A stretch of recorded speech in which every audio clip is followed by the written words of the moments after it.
अस्सलामुअलैकुम, आप देख रहे हैं यूट्यूब चैनल ख्वाबों की तबीर। आज की इस वीडियो में हम बात करेंगे कि ख्वाब में पाँव की एड़ी देखना कैसा है। बिस्मिल्लाहिर्रहमानिर्रहीम।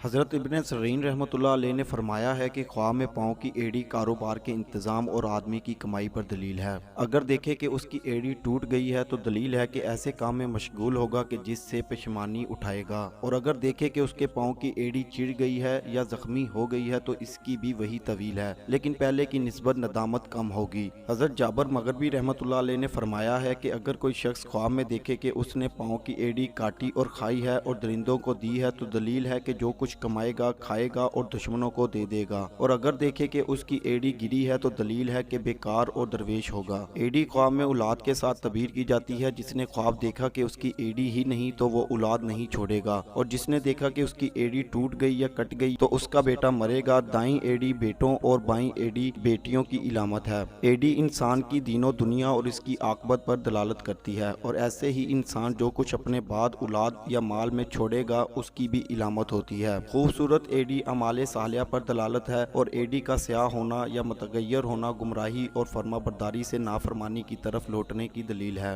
और बसा औकात एडियाँ इस शख्स के लिए सजा पर दलील होती हैं जो वजू मुकम्मल नहीं करता और अपने अज़ा को पानी के साथ अच्छी तरह नहीं धोता, जैसा कि इरशाद रसूलुल्लाह सल्लल्लाहु तआला अलैहि वसल्लम है कि खुश्क एडियों के लिए आग में हिलाकत है। जिसने अपने पाँव की एडियों को शख्सता पाया गोया वो नदामत उठाने वाले काम की कोशिश करेगा। ऐसी ही वीडियोस को देखने के लिए हमारे यूट्यूब चैनल ख्वाबों की तबीर को बिल्कुल सब्सक्राइब करें और हमारी वीडियोस को ज़्यादा से ज़्यादा शेयर करें, क्योंकि अच्छी बात फैलाना सदका जारिया है। अल्लाह निगहबान।